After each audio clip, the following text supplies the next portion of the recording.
What's up, guys? I'm going to show you how to master the Smith machine military press to grow those front delts.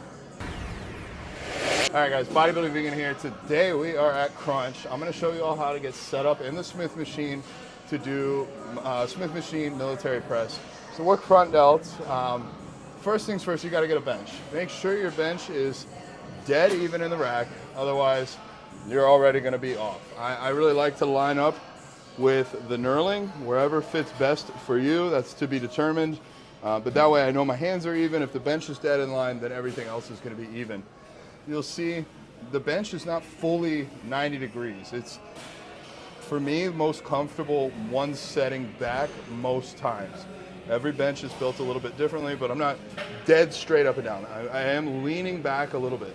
After I lean back, I will take and stick my chest in the air so my lower back isn't actually in contact with the bench. There's a little bit of lift here. I keep my feet planted on the ground, drive through my toes, try and really get a strong base, keep my core tight, and then we can get into actually lifting the weight. So I like to go somewhere right around shoulder grip, shoulder width, or slightly in. Not as wide as you would bench, and definitely not like way out here. So it's probably going to be a little bit closer than most of you would be comfortable with typically doing. Goal here really is to stack wrists on top of elbows and get them pretty close to your front delts. We don't want it out like this. Like if you notice the angle between my wrist and my elbow and my front delt, it's more of like in this line, and you'll notice to get in that line, we have to almost bring in. So when I'm benching, the elbows are kind of flared, and when I'm military pressing, elbows are almost tucked a little bit. It's gonna put you in a stronger but also much safer position. So I'm gonna take you through a couple warm-up reps here and then show you a working set, just so you can gauge intensity and how this might look when it's fully pushed. So one trick with a Smith machine, when you go to unrack, if we ideally want our hands like this, that's where we wanna end up. But if you do this and unrack and twist, now see my wrists are really bent. We don't want the wrists to be super bent. So what I say is, well, compensate a little bit, twist your hands a little bit on the bar.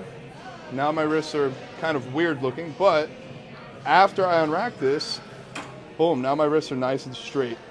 So like I said, elbows are not gonna be flared out to the side, tuck them in front, and I jokingly call these beard touches, because if you have a beard, it should pretty much touch your beard, or raise basically right around at your chin height.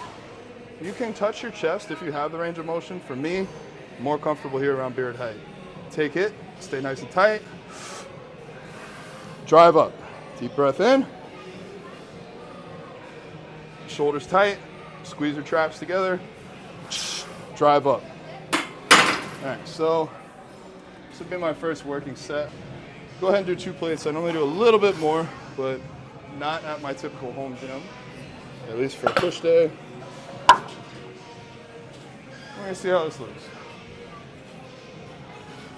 These are, I would say, a relatively safe movement to go to failure on, because if you get stuck at the bottom, just rack it, or if you're smart, you'll use the safeties. I am leading by not example. I'm not gonna use the safeties, but I'm fairly confident with this weight and with this machine. So here goes nothing. Got my M&M rolling. All right, so again, feet get tight, waist gets tight. Take in a deep breath, get your hands, angle the wrists when you unrack, and then grab the shit out of the bar and let it rip.